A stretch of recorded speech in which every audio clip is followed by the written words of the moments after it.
అందరికీ జేబీఎం. నేను Rajesh Mahasen. Welcome to Mahasen media. ఈ మధ్య ఎక్కడ ఎవడికి ఏ ఎదవకి ఏ పనిష్మెంట్ పడినా సరే ప్రతి ఒక్కడు మాట్లాడే మాట ఒకటే, ఇది రెడ్ బుక్ రాజ్యాంగం అంటున్నారు. గతంలో జగన్మోహన్ రెడ్డి రాజారెడ్డి రాజ్యాంగాన్ని ఇంప్లిమెంట్ చేశాడు. ఎక్కడ చూసినా హత్యలు, నేరాలు, ఘోరాలు. ఇక్కడ పోలీసు లేదు, చట్టం లేదు, కోర్టులు లేవు. అంత ఘోరమైన పరిపాలన అందిస్తే అతను అందరూ రాజారెడ్డి రాజ్యాంగం ఇంప్లిమెంట్ చేస్తున్నాం ఏటా బాబు, ఏటా ఈ సైకోయిజం అని చెప్పి ప్రతి ఒక్కరు తిట్టేవారు అతన్ని. అందుకని దానికి కౌంటర్గా రెడ్ బుక్ రాజ్యాంగం అందాం, రెడ్ బుక్ పరిపాలన అందామని దాన్ని క్రియేట్ చేయడానికి జగన్ రెడ్డి అండ్ కో చాలా గట్టిగా పనిచేస్తున్నారండి.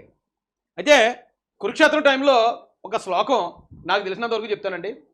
పరిత్రాణాయ సాధూనాం వినాశాయ చ దుష్కృతం ధర్మ సంస్థాపనార్థాయ సంభవామి యుగే యుగే. అంటే దాని అర్థం అండి, మంచి వాళ్ళని కాపాడడానికి, చెడ్డ వాళ్ళని ఫసక్ చేయడానికి ప్రతి యుగంలోనూ ఒకసారి దేవుడు ఉద్భవిస్తాడట, అది కూడా మానవ రూపంలో. ఈ శ్లోకం ఇప్పుడు ఎందుకు చెప్పాను నేనంటే, ఈ రాష్ట్రంలో వైసీపీ అధికారంలో ఉన్నప్పుడు మీ అందరికీ గుర్తుండే ఉంటుంది. వైసీపీ అధికారంలో ఉన్నప్పుడు ఈ బ్యాచ్ జగన్ రెడ్డి, సజ్జల రెడ్డి, కొడాలి, అవినాష్ రెడ్డి, జక్కంపూడి, పేర్ని, చెర్ల జగ్గిరెడ్డి, దేవినేని అవినాష్, ఈ సోనియాగడ్, ఎవరెడ్డి మా జోగి, సీదిరి అప్పలరాజు, ఈ బొగడ అంబటి రాంబాబు, ఈ దువ్వాడు సీనిగాడు, ఇక ఇలాంటి బ్యాచ్ బొగడ బ్యాచ్ మొత్తం కలిసి చెయ్యని దారుణాలు, అరాచకాలు అంటూ ఉండేవి కాదు. ఇలా పోలీసులు భయపడేవారు కాదు. పోలీసులను కూడా వీళ్ళు చెంచల్లా వాడుకునేవారు. పట్టపగలు నడు రోడ్డు మీద హత్యలు చేసేవారు. డాక్టర్లు కూడా రోడ్ల మీద ఇటు కొట్టేవారు. ఇక అంతూ ధరలేని అన్యాయాలు చేసేవారండి. ఈ సమయంలో జనం ఎలా ఉండేవారంటే, ఇంకా వీళ్ళ దారుణాలు భరించలేక సినిమాలో ప్రజలు విలన్ బారి నుంచి మమ్మల్ని కాపాడడానికి ఏ హీరో వస్తాడా అని ఎదురు చూస్తూ ఉంటారు. చూడండి, ఎప్పుడో సినిమా చూశాను నేను, ఛత్రపతి. ఆ సినిమాలో ఆ కాట్రాజు గారు అని బ్యాచ్, బాజీరావు అని బ్యాచ్ జనాల్ని ఘోరంగా టార్చర్ పెడతా ఉంటే కరెక్ట్గా ఇంటర్వెల్ బ్యాంక్కి ప్రభాస్ ఎంట్రీ ఉంటుందండి. అప్పటికే ఎంటర్ అయిపోయి ఉంటాడు. ఇంటర్వెల్కి రివర్స్ అవుతాడు. రివర్స్ అయ్యి అప్పుడు కాట్రాజు గారిని కొడతా ఉంటే ఒకటే ఏళ్ళ గోళాలు థియేటర్లో. సేమ్ అలాంటి పరిస్థితులు, ఆ కష్టాలు నష్టాలు, అమ్మ ఎవడో ఈ వైసీపీ ప్రభుత్వం నుంచి, ఈ దుర్మార్గుల నుంచి మమ్మల్ని ఎవడ కాపాడతాడరా అని ప్రజలందరూ ఎదురు చూస్తున్న సమయం ఉండేది. ఆ సమయంలో ఎన్ఫోర్స్మెంట్ డైరెక్టరేట్, ఈడీ అంటారండి షార్ట్కట్లో, ఈడీ జగన్మోహన్ రెడ్డి ఏమి పీకలకి చేతులు ఎత్తేసింది. ఈడీ ఏమైనా చేస్తుందేమో, జగన్ రెడ్డి గతంలో కేసులు ఉన్నాయి కదా, అరెస్ట్ చేసి జైల్లో పెడితే బాగుండు అనుకుంటే ఈడీ అమాంతం చేతులు ఎత్తేసిందండి. మేమేం చేయలేము జగన్ రెడ్డిని అని. పోనీ సెంట్రల్ బ్యూరో ఆఫ్ ఇన్వెస్టిగేషన్ ఇదేమైనా భయపడుతుందేమో, ఎందుకంటే అవినాష్ రెడ్డి కేసులను, జగన్ రెడ్డి పాత కేసులను సిబిఐ దూకుడు పెంచింది, వివేకానంద రెడ్డి గారి కేసులో దూసుకొస్తున్న సిబిఐ, ఇలాంటి వార్తలు వినేవాళ్ళం. ఓకే, సిబిఐ కంట్రోల్ చేస్తుందేమో, సిబిఐకి వెళ్ళి భయపడతారేమో ఈ బ్యాచ్, ఈ రౌడీ గ్యాంగ్ అనుకున్న సమయంలో సిబిఐ వాళ్ళ మీద కేసులు పెట్టి సిబిఐ ఎస్పీనే రామ్ సింగ్ని బొక్కలో దోషంగా రెడీ అయ్యారు. అవినాష్ రెడ్డిని అరెస్ట్ చేయడానికి వెళ్ళిన సిబిఐ అక్కడ పోలీసులు గుండాలు తిరగబడేటప్పటికి సిబిఐ కూడా తోకముడిచి ఈ రాష్ట్రం నుంచి పారిపోయిందండి. సెంట్రల్ బ్యూరో ఆఫ్ ఇన్వెస్టిగేషన్, దాని ఆఫీస్ గల్లీలో కాదు ఢిల్లీలో ఉంటుంది. అలాంటి సిబిఐ కూడా భయపడిందండి జగన్మోహన్ రెడ్డి అండ్ బ్యాచ్కి. సరే పోనీ హైకోర్టు, కోర్టు అన్న కాపాడుతుందా ఈ రాష్ట్ర ప్రజల్ని ఈ దుర్మార్గుల నుంచి, ఈ రౌడీ బ్యాచ్ నుంచి హైకోర్టు అన్న కాపాడుతుందా అనుకుంటే హైకోర్టు మీదే కామెంట్లు. హైకోర్టు జడ్జిలు తిడిచిపోరండి వీళ్ళు. హైకోర్టు జడ్జిల మీద విపరీతమైన కామెంట్లు, ఇంకా కులాలను ఆపాదించి డబ్బులు కమ్ముడిపోయారని హైకోర్టు మీదే అటాక్ చేసింది ఈ రౌడీ గ్యాంగ్. సో హైకోర్టు కూడా ఏమీ చేయలేని పరిస్థితి. హైకోర్టు కూడా భయపడలేదండి వీళ్ళెవరో. అలాంటి క్రమంలో పోనీ సుప్రీంకోర్టు ఏమన్నా చేస్తుందా? సుప్రీంకోర్టు కానీ వాళ్ళు భయపడతారంటే సుప్రీంకోర్టును కూడా అసలు ఒకళ్ళ ఎగల తీసి పాటించేవాళ్ళు. ఎవరన్నా హైకోర్టుకి వెళ్ళారు, సుప్రీంకోర్టుకి వెళ్ళారంటే వెకిల్ల వాళ్ళు నవ్వుకునేవారండి.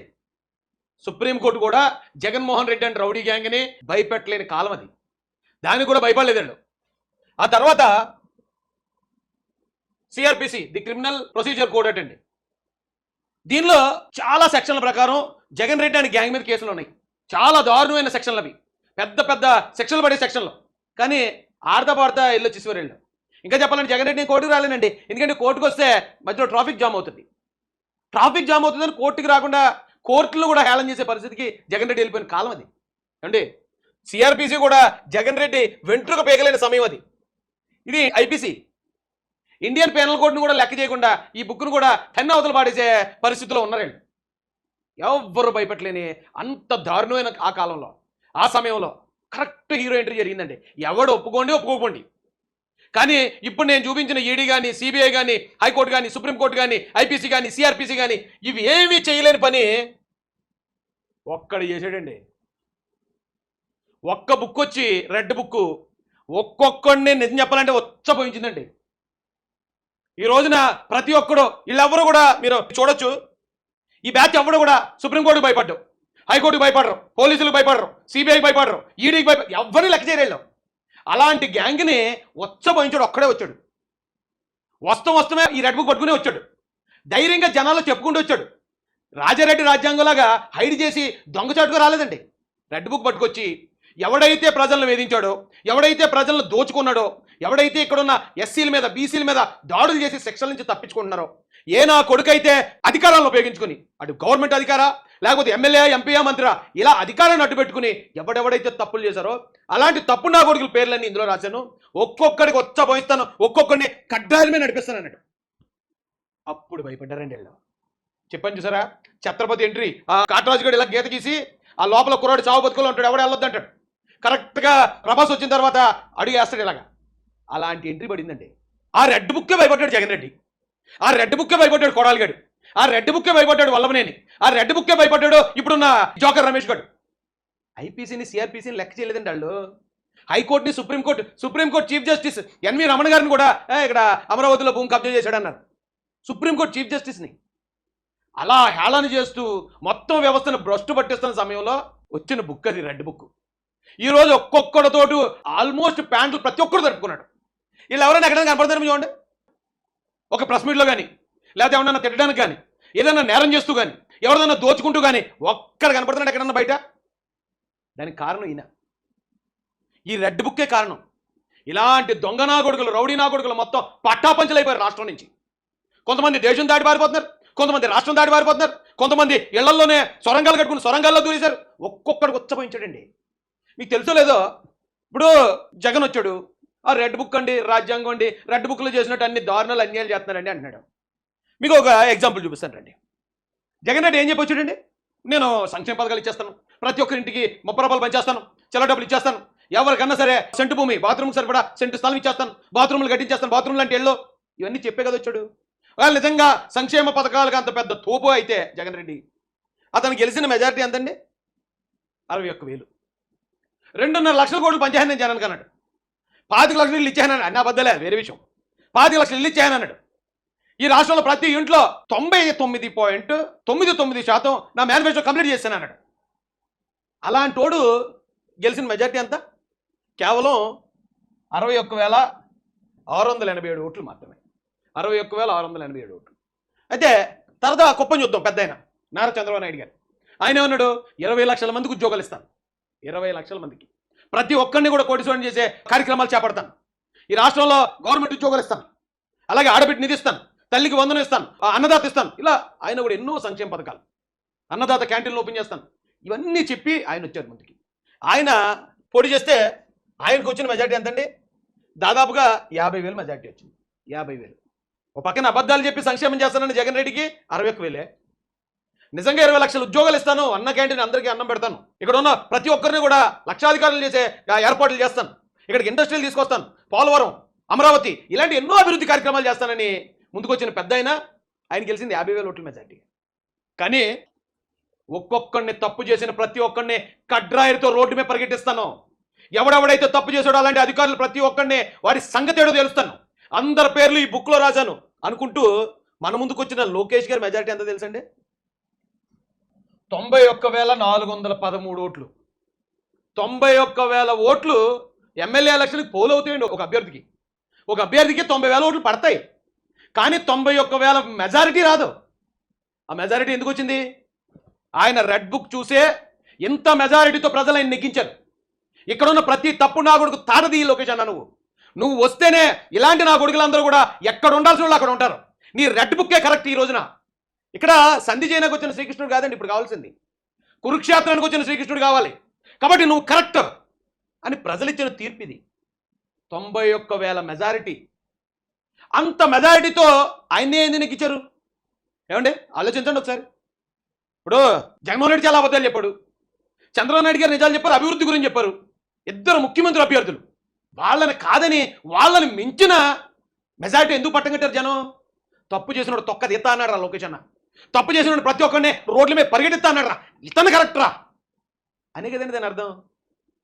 అంత మెజారిటీ ఇచ్చారు ప్రజలు. అంటే లోకేష్ గారి రెడ్ బుక్ని, అందులో ఉన్న తప్పున్నా కొడుకుల తాట తీయమని ప్రజలు ఇచ్చిన తీర్పు ఇది. ఖచ్చితంగా చేయాలండి. ఎందుకు చేయాలంటేనంటే మన సినిమాల్లో కూడా మంచిగా దాన ధర్మాలు చేసేవాడు కానీ, ఏ తప్పు చేసినా క్షమించేసే గొప్ప మనసు ఉన్న వ్యక్తులు కానీ, అలాంటి వాళ్ళు చాలామంది క్యారెక్టర్లు ఉంటాయి సినిమాల్లో. వాళ్ళందరూ మనం ఏమంటాం అంటే జమీందారు మంచోడురా, లేకపోతే ఈయన మంచి క్యారెక్టర్ రా, చాలా మంచి వ్యక్తిగా యాక్ట్ చేశాడు రా అంటారు. కానీ తప్పు చేసిన తప్పు నా కొడుకులు తుప్పు రేకొడుతుంటాడు ఒకడు. ఆయన ఏమంటుంది తెలుసండి, హీరో. ఆ సినిమాకి అతనే హీరో. తప్పు చేసిన వాడు తొక్క తీయటం, మంచోళ్ళని కాపాడటం, ఈ రాష్ట్రాన్ని కాపాడటం అనేది హీరో లక్షణం. అంటే లోకేష్ గారి రెడ్ బుక్ అనేది, ఈ రెడ్ బుక్ని ఉపయోగించడం అనేది అది హీరో లక్షణం అండి. ఈ రాష్ట్ర ప్రజలు అదే కోరుకుంటారు. తొందరగా అందులో ఉన్న ప్రతి ఒక్కరి చిట్టా బయటికి రావాలి, తప్పు చేసిన ప్రతి ఒక్కరు శిక్ష అనుభవించాలి. అది ఒక లోకేష్ గారికి మాత్రమే సాధ్యం అనేది ఈ రాష్ట్ర ప్రజల నమ్మకం. కానీ జగన్ రెడ్డి ఏదో రెడ్ బుక్ అనేసి ఢిల్లీ వెళ్ళిపోయి ధర్నా చేసేసి లోకేష్ గారు రెడ్ బుక్ పట్టుకొచ్చారండి, ఆ రెడ్ బుక్ చూస్తుంటే మా అందరికీ కూడా కింద నుంచి ఎర్రగా కారిపోతుందండి అంటే రెడ్ బుక్ ఆగిపోద్దా? రెడ్ బుక్లో ఉన్న తప్పుడు నా కొడుకులు అందరూ ఎవరికాళ్ళే హ్యాపీగా తిరిగేస్తారా?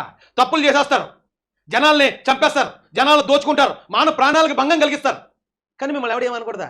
అది పాతకాలం రా. అప్పుడు లోకేష్ లేడు కాబట్టి మీరందరూ ఓకే, ఈ గవర్నమెంట్లో ఉన్నప్పుడు మన ఇష్టం వచ్చినట్టు మనం వేలేసుకోవచ్చు. అవతల గవర్నమెంట్ ఏముంటుంది, వాళ్ళు దోచుకోవడం పని మీద ఉంటుంది తప్ప మనల్ని ఎవడు పట్టించుకుంటాడు అనుకునేవారు. కానీ మిమ్మల్ని పట్టించుకునే కూడా వచ్చాడు. మిమ్మల్ని పట్టించుకోవడం ఈ రాష్ట్రంలో ఎద్దవనా కొడుకులు అందరినీ డిలీట్ చేస్తే రాష్ట్రం సుభిక్షం అయిపోద్దండి. ఇప్పుడు మనకి ఎగ్జాంపుల్ మన ధాన్యం పండించామండి, ధాన్యం పట్టుకొచ్చాం ఇంటికి.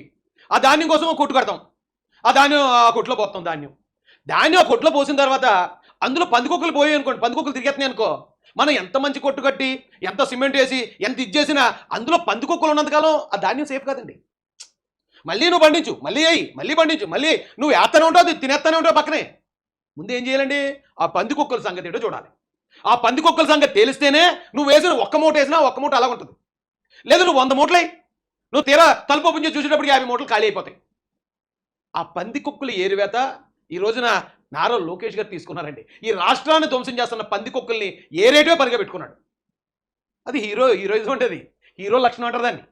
అంతేగాని రెడ్ బుక్ అనగానే ఆగిపోతారేమో, మా జోలికి రాకుండా ఉంటారు, మనం ముందే ఏడ్చేద్దాం.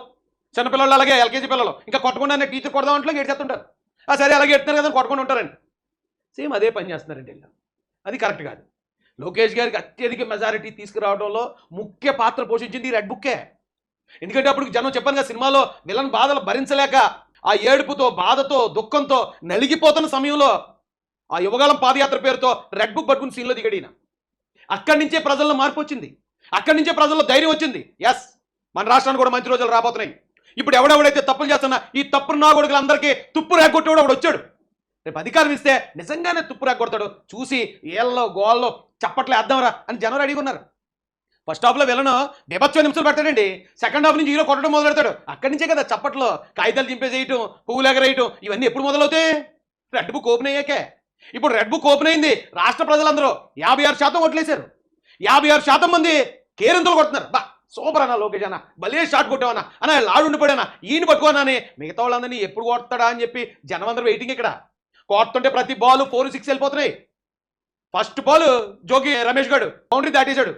సెకండ్ బాల్ ఆడు కొడుకు బాల్ ఎక్కడ పడిందో ఇప్పుడు ఇంకా కనపడలేదు. ఏ సెంట్రల్ జైల్లో ఉందా సబ్ జైల్లో ఉందా ఎవరికి తెలియదు. అలా కొట్టాలని వెయిట్ చేస్తున్నారండి తప్పు చేసిన వాళ్ళని. అన్యాయంగా అమాయకులు, ఇప్పుడు డాక్టర్ సుధాకర్ గారు లాంటి వాళ్ళ మీద ఏమి రెడ్ బుక్ లేదు కదా, లేదా చీరాల కిరణ్ కుమార్ లాంటి అమాయకు దళితుడి మీద లేదు కదా, లేకపోతే అమర్నాథ్ గౌడ్ లాంటి అమాయకమైన పసిపిల్లడి పేరు లేదు కదా. అందులో ఎవరి పేర్లు ఉన్నాయి? తప్పున్నా కొడుకుల పేర్లు ఉన్నాయి. ప్రతి ఒక్కడో అన్యాయం అక్రమం చేసిన ఎదవల పేర్లు ఉన్నాయి అందులో. వీళ్ళని హీరో కొడుతుంటే సంతోషిస్తారు కానీ జనం అబ్బాయి ఎందుకు కొడుతున్నారని అడుగుతారా? ఇదేం లెక్కండి. అదండి, ఇలాంటి వాళ్ళందరినీ ఒక్క దెబ్బకి సెట్ చేసి పెట్టాడండి ఈయన. అందుకే అంటారండి పెద్దలు, ఒరే మంచివాడిని రెచ్చగొట్టకండి రా, చాలా ప్రమాదం రా అని. మీరు పోయి ఎంత రెచ్చగొట్టకూడదో, ఎంత హింసించకూడదో, ఎంత హ్యూమిలియేట్ చేయకూడదో అంత చేశారు లోకేష్ గారిని. ఆ చేసిన ప్రతిఫలం ఈ రోజున ప్రతి ఒక్కడూ అనిపిస్తున్నాడు. పైకి ఎవడో చెప్పలేడు కానండి, బాత్రూంలో ఏడుస్తూ ఉండుంటారు ఆ బ్యాచ్ మొత్తం. బాత్రూంలోకి వెళ్ళిపోయి, ఎందుకంటే బయట ఎడితే మళ్ళీ పెళ్ళాలని చూస్తారు కదా, మరి ఆ రోజే లోకేష్ నేను అనొద్దని ముందే చెప్పాను కదా, ఎందుకన్నా అంటదేమో అని. అలే లోకేష్ బాయ్ నాకేం భయం లేదు అనుకుంటే బాత్రూంలోకి వెళ్ళిపోయి కుమిలి ఎడతారండి నా కొడుకులు. కుమిలి పెళ్ళానికి కూడా తెలియకుండా ఎడతారండి. అలా రెచ్చగొట్టారు ఆయన్ని. రెచ్చగొడితే అందరూ ఒకలా ఉండరండి, మనుషులందరూ ఒకలా ఉండరు. క్షమించేవాడు ఉంటాడు, కానీ ఒక్కొక్కడు పట్టుబడతాడా, సమాధానం చెప్పాల్సిందే, కుదరదా అని కూడా ఉంటాడు. అలాంటి చాలా ప్రమాదం. అలాంటి వాళ్ళు ఫస్ట్ రాకం అయినా చెప్పాలి ఇప్పుడు సమాధానం ప్రతి ఒక్కరిని. చెప్పకుండా ఆవిడ పారిపోవడానికి అయితే లేదు ఇక్కడి నుంచి.